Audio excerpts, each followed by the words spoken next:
vez te has preguntado qué hace que unas personas sean capaces de crear cambios que impactan su vida y la de otros?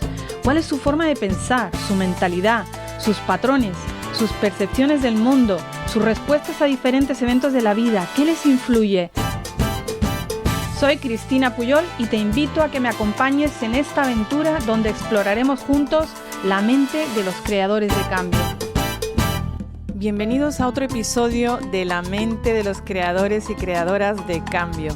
En este episodio vamos a hablar un poco de cómo sufrir menos, mejorar nuestro bienestar, cómo evitar el sufrimiento innecesario y vivir en un estado hermoso. Recientemente vi una entrevista a un ex agente de la CIA, es decir, de la CIA de Estados Unidos, que hablaba sobre psicología y nuestro desarrollo emocional y compartía cómo aprendemos por etapas.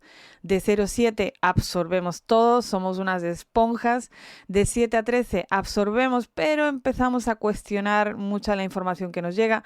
Y de 13 a 25 seguimos aprendiendo como esponjas, pero cuestionamos muchísimo más, sino que le pregunten a los padres o los profesores.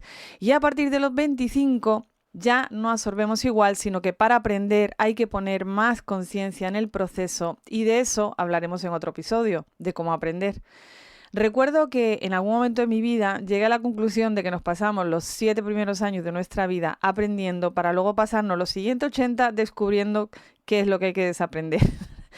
Le damos un significado en un momento dado a algo y luego quizás ese significado ya no solo no nos sirve, sino que nos impide vivir la vida que queremos o avanzar en aquello que nos proponemos. Y nos contamos historias donde somos los héroes o las víctimas. Y esas historias determinan cómo vamos a aparecer en el escenario de la vida, cómo nos vamos a presentar, qué vamos a hacer y cómo interactuamos con los demás.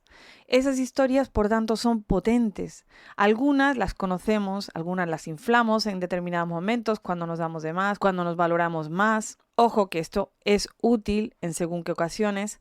Otras historias las desinflamos, cuando nos damos de menos, cuando no nos valoramos. Y otras historias están proyectándose en nuestra mente y no nos damos cuenta. Otras no paramos de repetirlas y las repetimos tantos que ya da igual si era verdad o no, si pasó o no, porque ya no las creemos al 100%.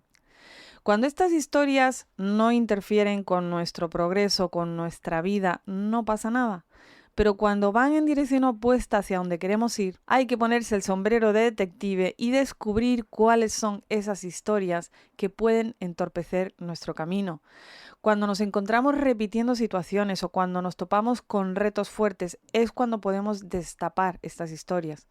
Cuando chocamos con situaciones retadoras, si tenemos una mentalidad fija, es decir, pensamos que no podemos cambiar, que tenemos las habilidades que tenemos y la situación que nos ha traído la vida, nuestra mente se irá a preguntas como: ¿soy suficientemente bueno o buena? ¿Soy suficientemente inteligente?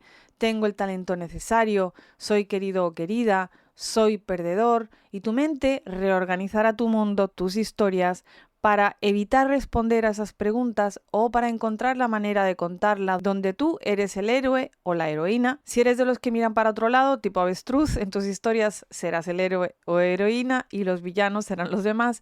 Si eres de tipo flagelador o flageladora, tú tendrás la culpa de todo y no habrá solución ni forma de cambiar y escogerás quizás o tareas más fáciles, evitarás pedir ayuda, evitarás situaciones que te lleven a esas preguntas y a esa situación. Lo que hemos aprendido nos condiciona y define qué es familiar para nosotros y qué no es familiar. De hecho, eso ya lo mencionamos en otro episodio. Y tendemos a buscar lo familiar. El cerebro quiere lo familiar, por muy loco que ese familiar le parezcan a otras personas. Porque lo familiar puede ser bueno o cómodo o no. Una persona que creció en un ambiente donde gritar es lo normal, seguramente gritará más que otras en donde no es lo normal. Yo puedo comparar dos culturas. Una de mis culturas familiares, mi madre es danesa. Yo he vivido alrededor de daneses y los daneses son mucho más, digamos que afables, tranquilos. La cultura es mucho más cordial en el sentido de son mucho más formales. Respetan mucho más al otro, entonces no levantan la voz, son muy silenciosos. Tú vas a un restaurante en Dinamarca y no se parece nada a un restaurante en España. Y hemos también visitado, por ejemplo, Egipto, y es una cultura donde la gente habla de un modo más agitado. Y yo recuerdo que, yo no sé nada de árabe, y recuerdo que cuando empezaron a hablar nuestros amigos, le decíamos, ¿por qué te estás peleando con este? Y me decían, no estoy enfadado, ni estoy peleándome. No, pero estás enfadado. Y dice, no. Y entonces decíamos, pero si es que cuando habláis suena como si estuvierais enfadados. Y decían, no. Entonces cada vez que hablaban, lo paramos y le decía, ahora estáis discutiendo. No, si en realidad nos estamos felicitando. Yo, pues sí, es que parece que os estáis gritando y que estáis enfadados. Y es que eso es parte de la cultura en Egipto. Hablan de otro modo. Por tanto, el ambiente donde hemos crecido y lo que pasa a nuestro alrededor culturalmente, y por cultura hablo de lo que te rodea, que pueden ser los familiares, amigos, profesores, el entorno que tienes alrededor. Eso va a determinar cómo te presentas en el mundo, cómo te relacionas en el mundo y las interpretaciones que das. Y nuestro cerebro siempre va a ir a lo familiar. Y va a ir a lo familiar en nuestra manera de celebrar, de pasarlo bien y también en nuestra manera de sufrir. Y simplificando mucho nuestra forma de actuar, vamos a decir que siempre estamos fluctuando entre estos dos estados emocionales opuestos, el hermoso y el de sufrimiento. El estado hermoso se caracteriza por sentimientos de amor, alegría, gratitud, creatividad, flow, entre otros. En ese estado nos sentimos en armonía con nuestra esencia y no experimentamos miedo ni frustración. Por otro lado, el estado de sufrimiento se manifiesta a través de emociones incómodas como es la preocupación, la ira, la tristeza, el estrés. Estos estados de sufrimiento son resultado de un enfoque no dirigido de la mente, que busca problemas y amenazas constantemente, y es su trabajo. Nuestro cerebro está diseñado para sobrevivir, para mantenernos vivos, y constantemente busca amenazas, busca problemas. Y si lo llevamos al extremo y dejamos que nuestro cerebro siempre esté ahí, viviremos en un estado de estrés y ansiedad constante. Sin embargo, hay otro camino posible, que es dirigir nuestros pensamientos de manera consciente para que nuestra mente trabaje a nuestro favor. Tenemos como humanos esa capacidad y la usamos todos los días, aunque no siempre a nuestro favor, y a veces los de fuera saben cómo usarla mejor que nosotros. Yo me considero culpable también, en ocasiones me imagino lo peor de las situaciones para que luego no pase, y hemos sufrido un rato innecesario. Y de lo que hablo hoy no es del sufrimiento provocado por eventos trágicos, por circunstancias de la vida, por eventos mundiales, por situaciones que la vida nos trae, sino de cosas que nosotros creamos de forma habitual, por hábitos, creencias, por situaciones que nos son familiares y que repetimos y repetimos. Si yo todo lo dejo para el último minuto y luego voy estresado o estresada, es un tipo de sufrimiento que yo he elegido y yo he creado. Si por cualquier cosa que pase en la familia me voy a sobrepreocupar, me voy a sobreocupar en esos pensamientos de lo que podría pasar, de lo malo que pase, de la situación que pasó, es un sufrimiento que elijo. Hay patrones de percepción que desencadenan el sufrimiento y son 3: pérdida, menos o nunca. 3 formas de crear sufrimiento. Sentir que has perdido algo. El enfoque en la pérdida nos hace creer que algo o alguien nos ha quitado algo de valor o hemos perdido algo que valoramos. El menos, sentir que no tienes suficiente o que tienes menos de algo. El enfoque en menos nos hace creer que tendremos menos felicidad, éxito, dinero debido a una situación o acción. Y nunca, sentir que nunca tendrás algo o lograrás algo. El enfoque en nunca nos hace creer que nunca alcanzaremos algo que valoramos, como el amor o la riqueza. Es importante destacar que estos patrones de enfoque pueden generar sufrimiento independientemente de si el problema es real o no.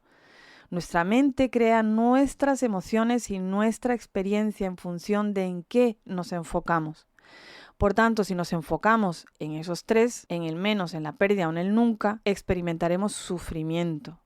Pero ojo, estamos hablando de sufrimiento que nos autoprovocamos. Cuando hay ciertas pérdidas, hemos perdido un familiar, hemos perdido un trabajo, sí, hay sufrimiento, hay una época de dolor y eso hay que pasarlo. Eso hay que sentirlo, eso no hay que saltárselo.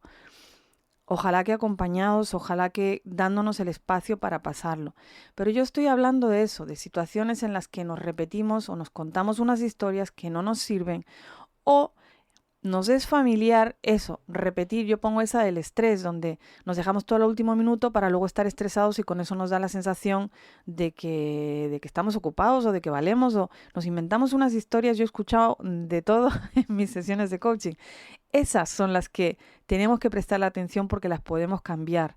Donde hay una pérdida real, hay que hacer un proceso de esa pérdida, donde hay que darse el tiempo para procesar esa emoción y para procesar ese cambio de situación. Y en las sesiones de coaching, y eso también habla mucho Marisa Peers, que creo que la he mencionado en otros episodios, ella dice, y yo estoy totalmente de acuerdo, y eso lo veo en mis clientes, es que en el fondo de todo hay 3 cosas que hacen a la gente sufrir, que nos hacen sufrir.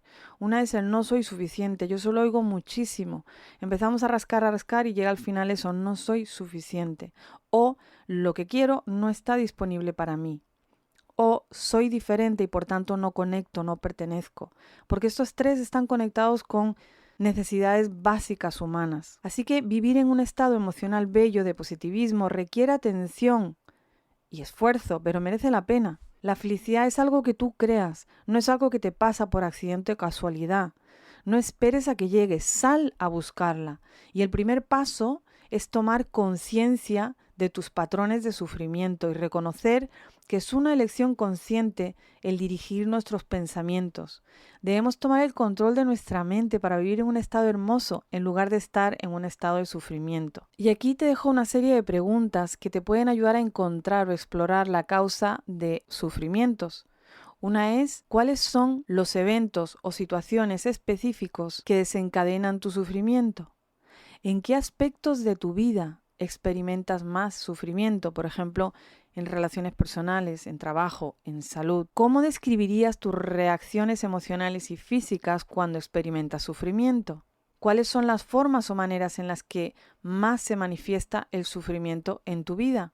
¿Qué temas recurrentes existen en tu vida que te dan sufrimiento? ¿Cuáles son estrategias o mecanismos que empleas para lidiar con el sufrimiento?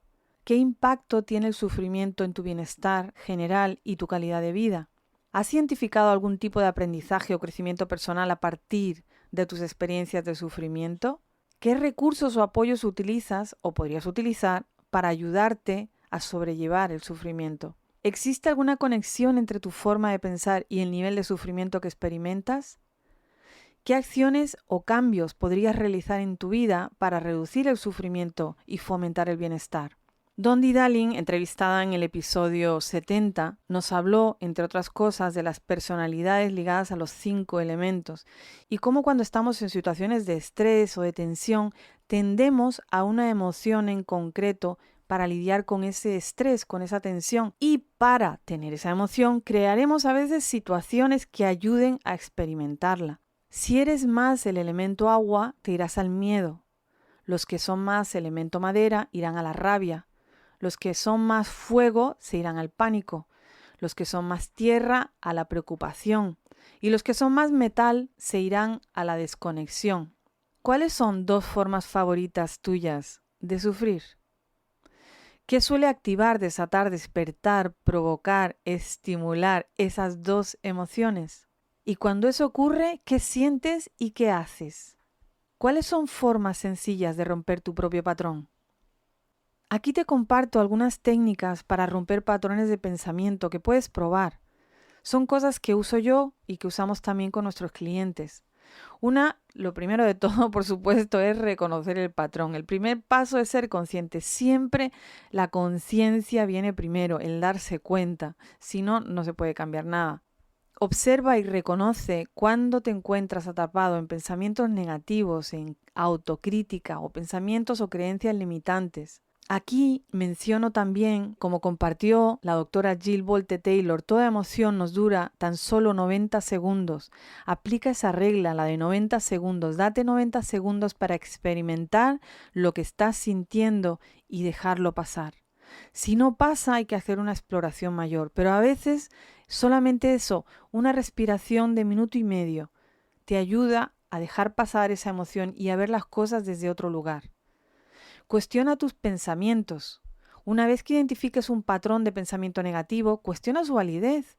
Pregúntate si realmente hay pruebas sólidas que respalden ese pensamiento o si te estás dejando llevar por una situación emocional, una negatividad, un sesgo que afecta a tu perspectiva o que has visto un lado de la historia nada más, reemplaza los pensamientos negativos. Enfócate en aspectos positivos de la situación. ¿Qué otro significado puede tener esto? ¿De qué otro modo puedo ver esta situación? ¿Qué lado positivo puedes verle? O ponte en modo solución, buscar otras ideas. Y obviamente a veces dices, sí, pero yo me pregunto esto y no cambia nada. Las cosas a veces no cambian de golpe. Ojalá que sí, a veces sí. Pero el hecho de lanzarle a tu cerebro estas preguntas hace que tu cerebro esté trabajando, aunque tú no te des cuenta, en buscar la solución. ¿No te ha pasado alguna vez que estás pensando en algo y no encuentras la respuesta? Dejas de pensar en eso, te pones a hacer otra cosa y de repente, ¡puf!, te llega la solución, te llega la respuesta. Es porque tu cerebro sigue trabajando, aunque tú no te des cuenta, aunque pienses que no. El subconsciente sí escucha y está ahí buscando la respuesta. Entonces, démosle otro tipo de pregunta, aunque nos frustre en ese momento no encontrar la respuesta. Luego está practicar la atención plena, el mindfulness que le llaman, que es una técnica para ayudar a estar presente en este momento. Y no hay nada más potente para estar presente que cualquier cosa en la que usemos el cuerpo, el movimiento, la respiración, el sentir el latido de nuestro corazón, porque eso nos hace estar aquí y ahora. Y con eso podemos romper ciclos de pensamientos negativos o dejar que una emoción pase sin hacerla más grande o actuar o decir cosas que en ese momento no era el momento o no era el estado emocional en el que decir algo. Luego también puedes cambiar de ambiente. Si te encuentras atrapado en un patrón de pensamiento negativo, cambia donde estés, cambia el movimiento, sal a caminar, rodéate de naturaleza, cambia de habitación y eso puede romper el patrón en el que estás. Moverse es una herramienta poderosísima. Y luego busca apoyo. Habla con alguien de confianza, con un amigo, con un familiar o un terapeuta o un coach que te puede brindar otra perspectiva y ayudarte a desafiar y a cambiar tus patrones de pensamiento. Nuestras vidas no están determinadas por nuestras condiciones, sino por nuestras decisiones. Cada decisión que tomamos puede cambiar radicalmente nuestra vida y nuestro destino. Por lo tanto, la decisión más importante que podemos tomar es comprometernos a hacer todo lo posible por ser felices con nuestra propia definición, sin importar lo que suceda alrededor. Como decía Arturo Miseli, otro de mis invitados, la felicidad es la capacidad de vivir en balance y gratitud el momento en el cual nos toca vivir. Y os dejo también otra frase de Viktor Franklin. Todo se le puede quitar a una persona, menos una cosa, la última de las libertades humanas, que es elegir la propia actitud ante cualquier conjunto de circunstancias, elegir tu propio camino.